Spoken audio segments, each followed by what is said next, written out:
শুনানি কক্ষ থেকে বেরিয়েছেন মুখ্যমন্ত্রী মমতা বন্দ্যোপাধ্যায়, সেই ছবি দেখাচ্ছি। আরো বিষয়ে বিস্তারিত জানাবেন, ফোন লাইনের সঙ্গে রয়েছেন প্রতিনিধি পীযূষ কান্তিনাথ। পীযূষ দা, যে ছবি আমরা আমাদের দর্শকদের দেখাচ্ছি, শুনানি শেষে কক্ষ থেকে বেরোলেন মুখ্যমন্ত্রী মমতা বন্দ্যোপাধ্যায়। পাশাপাশি রাজ্যের এসআইআর মামলার শুনানি আগামী সোমবার তা কিন্তু ধার্য করা হয়েছে।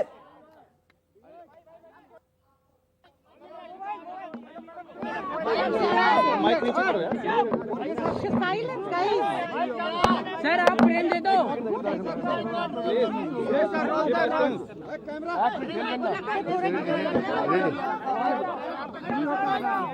আজকে মাননীয় প্রধান বিচারপতির ঘরে মমতা ব্যানার্জি যে পিটিশন ফাইল করেছিল, রিট পিটিশন, সেই মামলার হিয়ারিং হয়েছে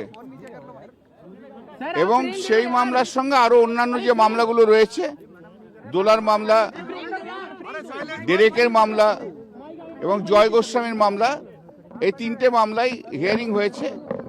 তো হিয়ারিং হওয়ার পর মমতা ব্যানার্জি তার আর্গুমেন্ট করেছেন, কোর্ট পারমিশন দিয়েছে এবং কোর্ট বলেছে যে তুমি যতক্ষণ বলবে আমরা শুনবো, 15 মিনিট দরকার হলে শুনবো। এবং মমতা বন্দ্যোপাধ্যায় তার পয়েন্টগুলো যা যা আছে সেগুলো বলেছে। 1 নম্বর পয়েন্ট যেটা বলেছে যে ডিলিশন হচ্ছে, কোনো ইনক্লুশন হচ্ছে না, ইনক্লুশনটাও দরকার। 2 নম্বর হচ্ছে role of micro observer and roll observer. আইনে কোথাও জায়গা নেই যে মাইক্রো অবজারভার এবং রোল অবজারভার অ্যাপয়েন্টমেন্ট করার। 3 নম্বর হচ্ছে এই যে লজিক্যাল ডিসক্রিপেন্সি বলেছে, যেগুলো কোনো ছোট ছোট মিস্টেক, যেমন খান, বাবার নাম খান লিখেছিল আলাউদ্দিন খান, এখন এসছে আলাউদ্দিন খাঁ। তার কার মিস্টেক? এটা তো ইলেকশন কমিশনের মিস্টেক। তার জন্য লোককে কেন হ্যারাস করা হবে? এরকম যেমন বিপুল, জজ সাহেবরাই বলেছে যে বিপুল, তো বাংলাতে উচ্চারণ তো বিপুল, তা সেটা কি করে মিসম্যাচ হয়?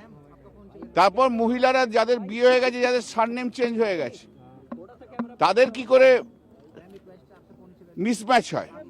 মহিলাদের বিয়ে হয়ে গেলে তো সারনেম চেঞ্জ হবেই। তারপরে আছে ডেথ পার্সন, 150 জন লোক মারা গেছে, সে কথাও বলেছে।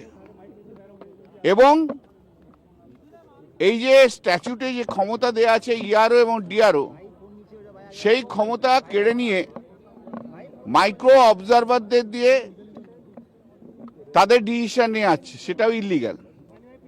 এবং যেটা বড় কথা, যে এখনো প্রচুর লোক বাকি আছে হিয়ারিংয়ের, প্রায় 70-75 লক্ষ, মাত্র 4 দিন সময় আছে। জজ সাহেবরা বলেছে সেরকম হলে আমরা টাইম বাড়াবো, উই আর থিঙ্কিং।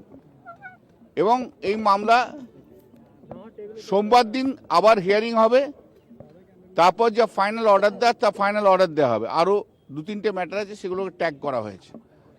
তারপরে সব মামলাতেই নোটিশ হয়েছে এবং সব মামলায় হিয়ারিং হবে।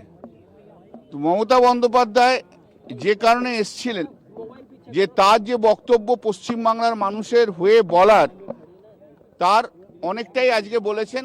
বাকিটার পরে হিয়ারিংয়ে উনি যদি আসতে পারেন তাহলে বলবেন। তাহলে যেটা দাঁড়াচ্ছে সেটা হচ্ছে যে মমতা বন্দ্যোপাধ্যায় বাংলার মানুষের জন্য যে দাবি করে এসছিলেন, সেই দাবির আজকে কিছুটা অনেকটাই গ্রহণযোগ্যতা পেয়েছে সুপ্রিম কোর্টের কাছে। এবং যেগুলো বলেছেন সেগুলো মোটামুটিভাবে এগ্রি করেছেন। তাহলে আমি বলবো না, চলে যাচ্ছি। হ্যাঁ, তো তাহলে সেগুলো মোটামুটি গ্রহণ করেছে।